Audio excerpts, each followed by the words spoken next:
Hello everyone, इस video में हम पढ़ेंगे क्लास 9th इंग्लिश की बुक का chapter 5 the snake and the mirror. तो देखिए, इस चैप्टर में जो है एक डॉक्टर हैं, वो अपना एनकाउंटर बताते हैं, मतलब किस तरीके से उनके एक स्नेक से उनका सामना हुआ, उसी के बारे में पूरी स्टोरी है। तो स्टार्ट करते हैं। Has a snake ever coiled itself round any part of your body? क्या कभी किसी सांप ने कोई सांप क्या तुम्हारी पूरी बॉडी के अराउंड कॉइल्ड हुआ है? मतलब जैसे सपोज करिए ये आपकी बॉडी है और आपकी बॉडी के अराउंड ऐसे जैसे करके पूरे में आपको एकदम से जकड़ लिया किसी सांप ने। क्या ऐसा कभी आपके साथ हुआ है? वो भी एक फुल ब्लडेड कोबरा, मतलब एक बड़ा बिल्कुल फुली ग्रोन, पूरी तरीके से ग्रो हुआ एक कोबरा। क्या ऐसा कभी आपके साथ हुआ है? All of us fail silent. तो एक क्लास में डिस्कशन चल रहा है, तो जितने भी बच्चों ने बात सुनी वो एकदम चुप पड़ गए ये बात सुन के। तो question came from a homeopath, और ये जो क्वेश्चन आया था ना, ये जो क्वेश्चन पूछा जा रहा था, एक डॉक्टर थे होम्योपैथी के, वो ये पूछ रहे थे। The topic came up when we were discussing snakes. और ये टॉपिक कब आया था? जब हम लोग क्या कर रहे थे, स्नेक्स के बारे में, सांपों के बारे में डिस्कस कर रहे थे। We listened attentively as the doctor continued with his tale. हम लोग बिल्कुल ध्यान से सुन रहे थे और जैसे डॉक्टर आगे अपनी बात बता रहे थे, हम लोग एकदम ध्यान लगा के उनकी बात को सुन रहे थे। It was a hot summer night about 10 o'clock। और वो बता रहे हैं अपनी बात, जो उनकी पूरी स्टोरी है, कि बहुत ही गर्मी की एक रात थी और लगभग रात के 10 बज रहे थे। I had my meal at restaurant and return to my room. और मैंने एक रेस्टोरेंट पे बाहर खाना खाया था। मील का मतलब होता है खाना। मैंने रेस्टोरेंट में खाना खाया था और मैं वापस अपने कमरे में आ गया था। I heard a noise from above as I open the door. और मैंने जैसे ही दरवाज़ा खोला ना, मेरे को ऊपर की तरफ से कुछ आवाज़ आई। The sound was familiar one. और वो साउंड जो थी ना, वो ऐसी थी जो मेरे को पहचान में पड़ रही थी। One could say that the rats and I share the room. और आप कह सकते हैं कि चूहे और मैं जो है, हम दोनों ना रूम शेयर किया करते थे। मतलब जिस रूम में मैं रहता था उसमें चूहे भी रहते थे, ऐसा डॉक्टर बताते हैं। वन कुड, ये वाला हो गया। I took out my box of matches and lighted the kerosene lamp on the table. और मैंने जो मैच का बॉक्स, मतलब माचिस की तिल्ली निकाली उसके डब्बे में से, और जो केरोसिन का लैम्प था मेरा, पहले काफ़ी पुराने ज़माने की स्टोरी है तो लाइट नहीं होती थी इतनी, तो लैम्प जलाया इन्होंने अपना केरोसिन का। फिर the house was not electrified, it was a small rented room. House जो था, घर था, इलेक्ट्रीफाइड नहीं था, मतलब बिजली नहीं थी उसमें, और वो रेंट पे लिया हुआ, किराए पे लिया हुआ छोटा सा कमरा था। I had just set up my medical practice and my earnings were म्याज। मैंने, वो बताते हैं कि मेडिकल जो प्रैक्टिस थी उनकी, डॉक्टरी अभी उनकी पूरी हुई थी और अभी उन्होंने अपना क्लिनिक सेटअप किया था, और उनको जो पैसे मिलते थे वो बहुत ही म्याज होते थे। मतलब म्याज का मतलब होता है काफ़ी कम होना। I had about 60 rupees in my suitcase. और मेरे सूटकेस में लगभग 60 रुपये थे, 60 रुपीज़ थे। Along with some shirts and dhotis. I also possessed one solitary black coat which I was then wearing. और मेरा जो सूटकेस था उसमें कुछ शर्टें थीं और कुछ धोतियाँ थीं और एक सॉलिटरी का मतलब होता है एक ही ब्लैक कलर का कोट था जो मैंने पहन रखा था। I took off my black coat, white shirt and not so white vest and hung up them. तो मेरा जो ब्लैक कलर का कोट था वो मैंने निकाला, वाइट कलर की शर्ट थी वो निकाली, और बहुत ज़्यादा वेस्ट जो होता है ना, ऊपर से पहना जाता है शर्ट के, वो जो नॉट सो वाइट वेस्ट होता है, बहुत ज़्यादा सफ़ेद जो नहीं था, गंदा हो गया था, कहने का मतलब है, वो मैंने ऊपर टांग दिया। इसकी वो होती है खुट्टी वगैरह होती है या कील वगैरह घड़ी होती है, उस पर टांग दिया। आई open the 2 Windows in my room. और फिर जो 2 विंडोज़ थी अपने रूम की, उनको मैंने खोल दिया। It was an outer room with one wall facing the open yard. और ये जो था मेरा रूम था, ये देखिए यहाँ पे दिखा रखा है, मतलब रूम था, एक बाहर की साइड था और यार्ड था बाहर की तरफ, जैसे खुला सा एरिया था थोड़ा सा, आप ऐसे समझ सकते हैं। I had a tiled roof with long supporting Gables that rested on the beam over the wall. तो वही है, मतलब रूफ थी, काफ़ी चौड़ी थी, और गेबल ये वाली वो होती है ऐसे करके, अपर पार्ट ऑफ ऐसे, इस टाइप की जो रूफ थी वो थी।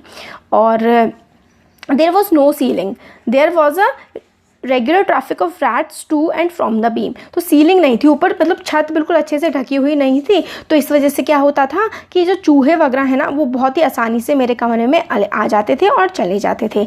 आई मेड माई बेड उन्होंने मतलब लगाया अपना, और pulled it close to the wall. और बेड को, खाट होती थी पहले कॉट, तो उसको खिड़की के पास, मतलब दीवार के पास वाली साइड वो ले गए।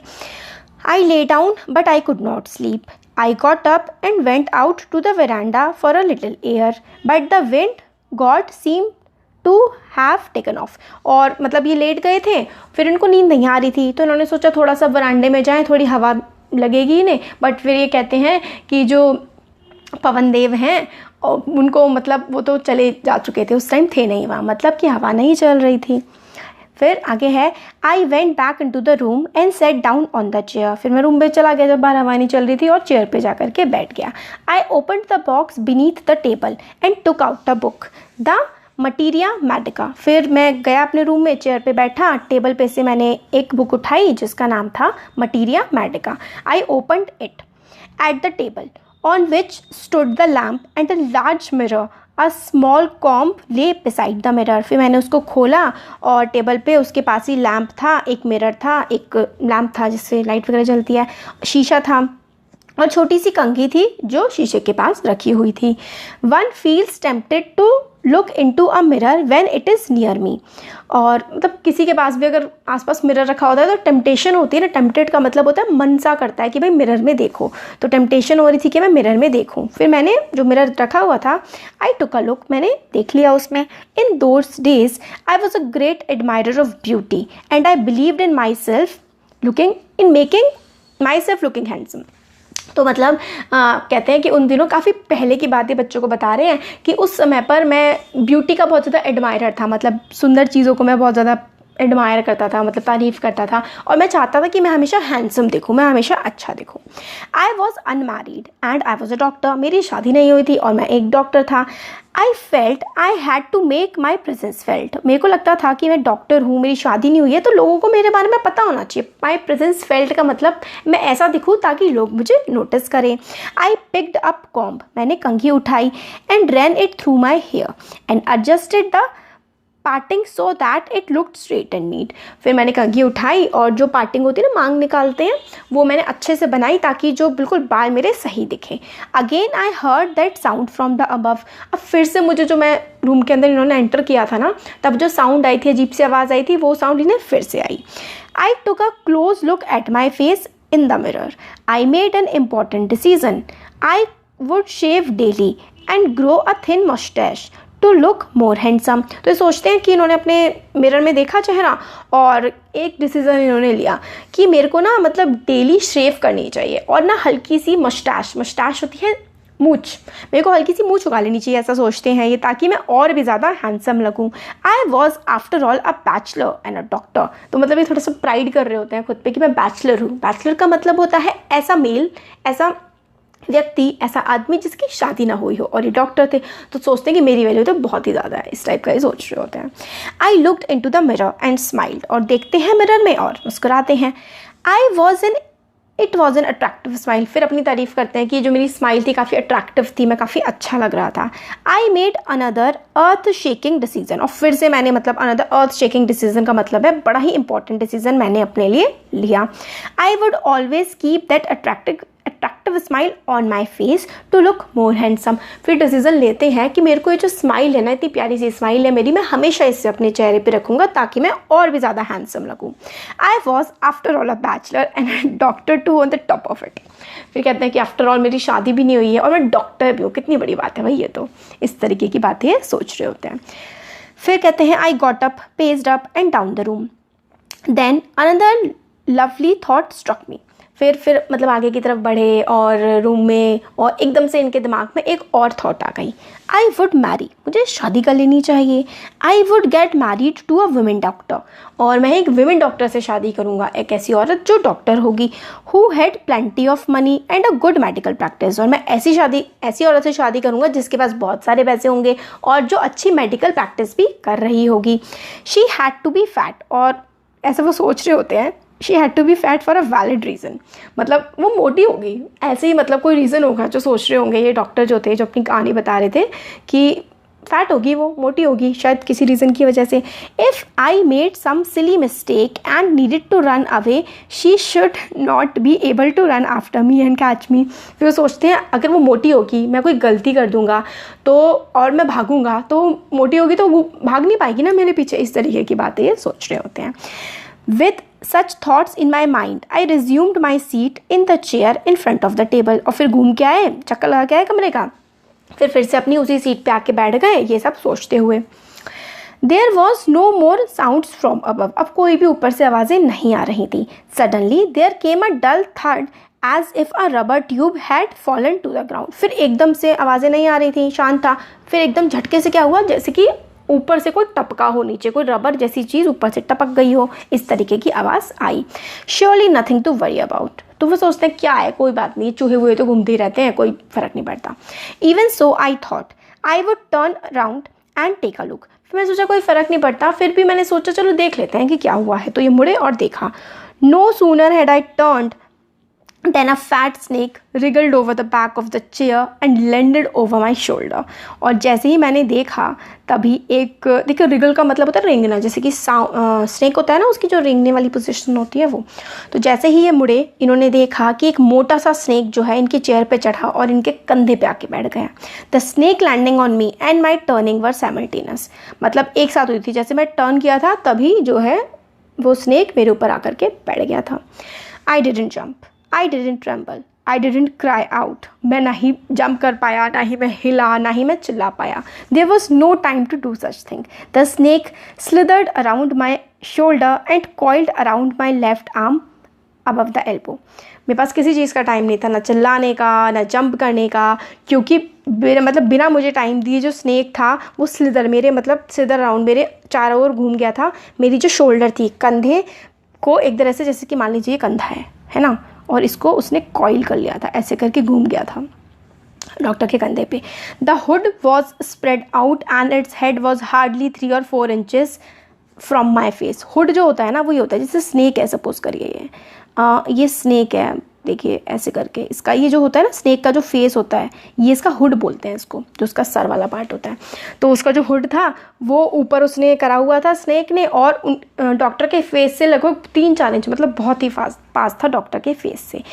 It would not be correct to say merely that I sat there holding my breath. और मतलब ये करेक्ट नहीं होगा कि मैं वहाँ पर बैठा रहा, ये बोलना बिना मतलब अपने सांस रोक करके.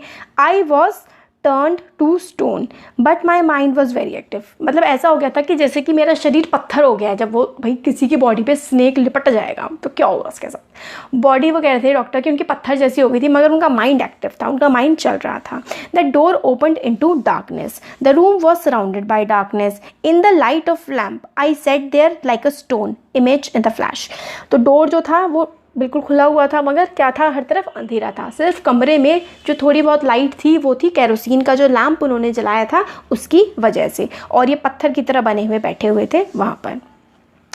आई felt then the great presence of the creator of this world and the universe. God was there. तो वही सोचते हैं कि बस भगवान की याद आती है ऐसी कंडीशन में, तो सबको तो वही नहीं आ रही थी.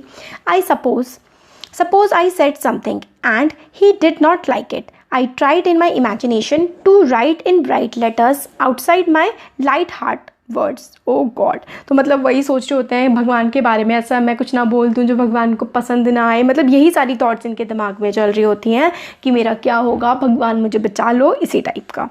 So there was some pain in my left arm. It was as if a thick leaden rod, no, not a rod made of molten fire, was slowly but powerfully crushing my arm. The arm was beginning to be dried all my strength. What could I do?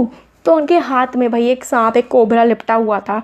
तो इतना दर्द हो रहा था उनके हाथ में, ऐसा लग रहा था जैसे कि कोई रॉड हो. फिर कहते हैं नहीं रॉड नहीं, जैसे कि आग उनके हाथ में लग गई हो और उसको क्रश कर रही हो, वो कोई फोर्स जो है क्रश कर रही हो, मतलब बहुत ही तेज़ से उनके आर्म को, उनके हाथ को कोई फोर्स दबा रही हो, ऐसा उनको फील हो रहा था. अब उनको समझ नहीं आ रहा था कि वो करें तो वो क्या करें. At my slightest movement the snake would strike me. Death lurked 4 inches away. अब अगर मैं हल्का सा भी मूव करूँगा तो स्नेक जो है वो मेरे पे स्ट्राइक कर देगा, और डेथ जो है वो मेरे से कुछ इंच ही दूर होगी. Suppose it struck, what was the medicine I had to take. तो फिर सोचता है अगर ये मेरे को काट लेगा तो कौन सी दवाई मेरे को लेनी चाहिए. कोई मेडिसिन तो थी ही नहीं मेरे कमरे में. डोर जो है but I was but a poor, foolish and a stupid doctor. I forgot my danger and smiled flabbily at my face. फिर वो सोचता है कि मेरे को काट लेगा, मैं कौन सी मेडिसिन लूँगा. फिर वो सोचते हैं मेरे कमरे में तो कोई दवाई है ही नहीं, मैं तो एक पुअर, गरीब सा और थोड़ा स्टूपिड सा डॉक्टर हूँ. फिर मैंने कहते हैं ये सब सोच रहा था मैं, तो ये डेंजर भूल करके थोड़े से टाइम के लिए मेरे फेस पे फेबली हल्की सी एक स्माइल आ गई. It seemed as if God appreciated that. The snake turned its head. It looked into the mirror and saw its reflection. और फिर ये कहते हैं कि शायद भगवान को मेरी ये बात थोड़ी अच्छी लग गई होगी. स्नेक ने अपना सर जो है वो दूसरी तरफ घुमाया और शीशे में खुद को देखने लगा. I do not claim that it was the first snake that had ever looked into the mirror, but it was certain that the snake was looking into the mirror. मैं ये तो नहीं कह सकता कि ये पहला snake होगा, पहला सांप होगा जिसने अब मिरर में खुद को देखा होगा, मगर ये स्नेक तो ज़रूर खुद को मिरर में देख रहा था. Was it admiring its own beauty. तो देखिए ये दिखा रहा है, स्नेक है, खुद को देख रहा है. फिर डॉक्टर सोचते हैं कि यह अपनी ब्यूटी को एडमायर कर रहा है, मतलब ये एडमायर करे जैसे डॉक्टर खुद को एडमायर कर रहे थे ना कि मैं कितना खूबसूरत हूँ, इस तरीके से क्या स्नेक भी खुद को एडमायर कर रहा है, वो ऐसा सोच रहे होते हैं. Was it trying to take an important decision about growing a mustache or using eye shadow and mascara or wearing a vermilion spot on its forehead. तो वो सोच रहे होते हैं क्या सोच रहा होगा ये सोच रहा होगा क्या मैं मूछे बढ़ा लूँ, क्या मैं आई शेडो या मस्कारा लगा लूँ, क्या मैं वर्मिलियन होता है सिंदूर, क्या मैं अपनी मांग में सिंदूर लगा लूँ या बिंदी लगा लूँ. इस तरीके की चीज़ें क्या ये स्नेक सोच रहा होगा. डॉक्टर ऐसा खुद मन में सोच रहे होते हैं. I did not know anything for certain. मुझे तो कुछ पता नहीं था कि क्या ही सोच रहा होगा snake. What sex was this snake, was it a male or female. फिर वो सोचते हैं कि भाई ये मेल है, फीमेल है, कौन है. आई विल नेवर नो, मेरे को कभी नहीं पता लगेगा. For the snake unwound itself from my arm and slowly slithered into my lap. अब जैसे ये डॉक्टर सोच रहे होते हैं, इतने में क्या होता है, स्नेक जो है वो आर्म से हट जाता है और लैप में आ जाता है, मतलब डॉक्टर की गोद की तरफ आ जाता है. From there it crept on to the table and move towards the mirror. और फिर वहाँ से वो उनकी गोद से टेबल की तरफ जाता है और टेबल से वो कहाँ, उसकी तरफ, मिरर की तरफ वो चले जाता है. Perhaps it wanted to enjoy it reflection at close quarter. तो शायद इसलिए जाता है कि वो खुद की रिफ्लेक्शन को, मतलब खुद को देख, रिफ्लेक्शन का मतलब है खुद को देखना. हम लोग मिरर में अपनी रिफ्लेक्शन ही तो देखते हैं, इसलिए चैप्टर में बार बार रिफ्लेक्शन का वर्ड इस्तेमाल किया है. तो वो क्या मतलब इसलिए चला जाता है डॉक्टर के पास से हट के टेबल पर, ताकि वो खुद को पास से देख पाए मिरर में. There was no mere image cut in granite. I was suddenly a man of flesh and blood. फिर मतलब वो देख रहा होता है. फिर डॉक्टर कहते हैं कि जैसे ही वो स्नेक मेरे से गया तो पहले क्या उनको लग रहा था उनकी बॉडी पत्थर बन चुकी है, मगर स्नेक उनके पास से चला गया तो उन्हें लगा कि अब मेरी बॉडी में मांस और खून दोबारा वापस आ चुका है. Still holding my breath I got up from the chair. अपनी सांस को रोकते हुए वो चेयर पे से उठे and quietly went out through the door into the veranda. और चुपचाप जो है डोर की हेल्प से वरांडा में को चले गए. From there I left into the yard and run for all I worth. और मैं वरांडा में गया और इतनी ज़ोर से भागा जितनी मेरे में जान थी. Phew. Each of us heaved a sigh of relief. Somebody asked doctor is your wife very fat. फिर मतलब डॉक्टर की बच जाते हैं फाइनली डॉक्टर, और फिर सब लोग चैन की सांस लेते हैं डॉक्टर की स्टोरी जब हो गई. फिर कोई एक पूछता है स्टूडेंट क्या आपकी वाइफ फैट है डॉक्टर. तो डॉक्टर बोलते हैं no. The doctor said God willed otherwise. My life companion is a thin reedy person with a gift of a sprinter. तो मतलब ये बताते हैं कि ये क्या चाहते थे कि इनकी वाइफ मोटी हो जो भाग ना पाए, मगर भगवान कुछ और चाहते थे. और डॉक्टर की जो वाइफ है वो काफ़ी पतली हैं और एक स्प्रिंटर है. स्प्रिंटर होते हैं जो काफ़ी ज़्यादा तेज़ भागते हैं ना, तो कहते हैं वो पतली है मेरी वाइफ और काफ़ी तेज़ भागती हैं. Someone else asked doctor when you ran did the snake follow you. फिर कोई एक बच्चा पूछता है कि जब आप वहाँ से भागे थे तो क्या स्नेक भी आपके पीछे भागा था. तो डॉक्टर कहते हैं मैं भागता रहा और तब तक भागता रहा जब तक मैं अपने फ्रेंड के घर नहीं पहुँच गया. और immediately I smeared oil all over myself and took a bath. और जैसे मैं अपने एक फ्रेंड के घर पहुँचा, अपनी पूरी बॉडी पे मैंने ऑयल लगाया और मैं नहाने चला गया. मैंने दूसरे कपड़े पहने और अगली मॉर्निंग लगभग 8:30 बजे मैं अपने फ्रेंड के वहाँ से गया and 1 or 2 others to my room to move my things from there. फिर मैं अपने फ्रेंड के साथ गया और 1-2 लोग और थे मेरे साथ मेरा सामान वहाँ से हटाने के लिए. But we found we had little to carry. Some thief had removed most of my things. The room had been cleaned out. But not really, the thief had left behind one thing as a final insult. फिर वो कहते हैं कि जब हम सुबह गए अपने फ्रेंड्स के साथ में गया तो कुछ भी नहीं बचा था रूम में, और सारा का सारा चीज़ें जो है चोरी हो चुकी थी, थीफ ले गया था, मगर एक चीज़ रह गई थी एक तरह से मुझे इंसल्ट करने के लिए। फिर एक और बच्चा पूछता है व्हाट वाज दैट, वो क्या थी? तो डॉक्टर ने बताया माई वेस्ट द डर्टी वन, मेरा जो वेस्ट था, जो स्टार्टिंग में उन्होंने बताया था, वेस्ट होता है जो हम ऊपर से शर्ट के ऊपर पहनते हैं, जो काफ़ी कह रहे थे गंदा था, तो वो वेस्ट इनका रह गया था, dirty one, dirty vest. The fellow had such a sense of cleanliness, the rascal could have taken it and used it after washing it with the soap and water। वो कहते हैं कैसा, मतलब वो थीफ था, क्लीन चीज़ें लेके गया, वो वेस्ट जो था अगर ले जाता वो उसको तो उसको धो करके पहन सकता था, बट वो बड़ा ही साफ़ सुथरा बंदा होगा चोर, तभी उसको नहीं लेके गया। फिर पूछते हैं did you see the snake the next day doctor, फिर डॉक्टर से पूछते हैं बच्चे क्या आपने अगले दिन स्नेक देखा? डॉक्टर हंसते हैं I have never seen it since it was a snake which was taken with its own beauty. फिर वो आगे बोलते हैं कि वो जो स्नेक था मैंने कभी उसे नहीं देखा, और वो स्नेक जो था ना वो अपनी ही ब्यूटी में, अपनी ही खूबसूरती में खोया हुआ एक स्नेक था। तो ये चैप्टर हमारा कंप्लीट हो गया है और काफ़ी इंटरेस्टिंग सा चैप्टर